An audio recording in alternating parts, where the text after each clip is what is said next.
দেখি আপনার ইসলামিক জ্ঞান কতটুকু। চলুন শুধু নিজের ইমানি জ্ঞান দিয়ে উত্তর দিন। প্রশ্ন 1, হযরত মুহাম্মদ সাল্লাল্লাহু আলাইহি ওয়াসাল্লামের কতজন সন্তান ছিল? এ 6 জন, বি 7 জন, সি 5 জন। সঠিক উত্তরটি হবে অপশন বি 7 জন। প্রশ্ন 2, হযরত মুহাম্মদ সাল্লাল্লাহু আলাইহি ওয়াসাল্লাম কোন বারে জন্মগ্রহণ করেন? এ শুক্রবার, বি রবিবার, সি সোমবার। সঠিক উত্তরটি হবে অপশন সি সোমবার। হযরত মুহাম্মদ সাল্লাল্লাহু আলাইহি ওয়াসাল্লাম এর দাদার নাম কি? A Abdullah, B Abdul Muttalib, C Abu Talib.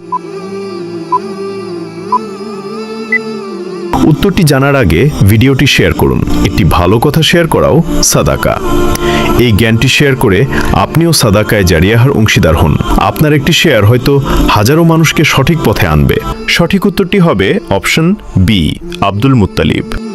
প্রশ্ন 4, নবী মুহাম্মদ সাল্লাল্লাহু আলাইহি ওয়াসাল্লামের প্রিয় পানীয় কি ছিল? এ দুধ, বি মধু, সি পানি। আপনি যদি একটি প্রশ্নের উত্তর পেয়ে থাকেন তাহলে কমেন্টের মাধ্যমে শুকরিয়া আদায় করুন। আলহামদুলিল্লাহ। সঠিক উত্তরটি হবে দুধ। আপনি কয়টি প্রশ্নের সঠিক উত্তর দিতে পেরেছেন কমেন্টে অবশ্যই জানাবেন।